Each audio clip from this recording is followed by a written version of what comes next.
എൻഗേജ്മെന്റിന്റെ പേരിലൊക്കെ നടക്കണ്ടല്ലോ, എത്ര kilo chocolate.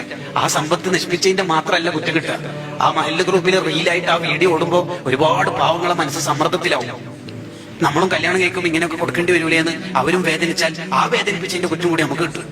അതുകൊണ്ട് നമ്മുടെ ജീവിതം വിജയിച്ചവരുടെ അടയാളങ്ങളിലൂടെ കടന്നു പോകണം. അള്ളാഹു തൗഫീഖ് നൽകട്ടെ.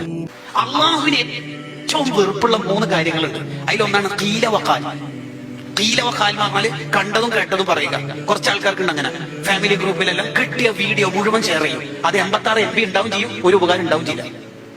ഖീല വഖാൽ, കണ്ടതും കേട്ടതും പറയുന്ന അള്ളാഹുവിന് വളരെ വെറുപ്പാണ്. 2, കസറത്തു സുആൽ, ആവശ്യമില്ലാത്ത ചോദ്യങ്ങൾ ചോദിക്കുക. ഉസ്താദ് ഇവിടെ വരെ വന്നതാ, ഇവിടെ വരെ എന്ന് വെച്ചാൽ കുറച്ചപ്പുറം വരെ എന്ന് വെച്ചാൽ എല്ലാ മനുഷ്യരും നിങ്ങൾക്ക് എന്തുകൊണ്ട് അതിനോട് കാര്യം അല്ല. എന്നാലും വെറുതെ വരൂല. ഇവിടെ എത്ര മക്കളായി, കല്യാണം കഴിച്ചിട്ട് അത്രയായിട്ട് മക്കള്, എന്താ പ്രശ്നം ഉണ്ടാവും? എല്ലാം നമുക്ക് എന്തായാലും കൊണ്ട് കാര്യം, നമ്മൾ മോമിനികളല്ലേ. ആവശ്യമില്ലാത്ത ചോദ്യം. മൂന്നാമത്തത് ഇളാഅത്തുൽ മാൽ, സമ്പത്ത് നശിപ്പിക്കുക.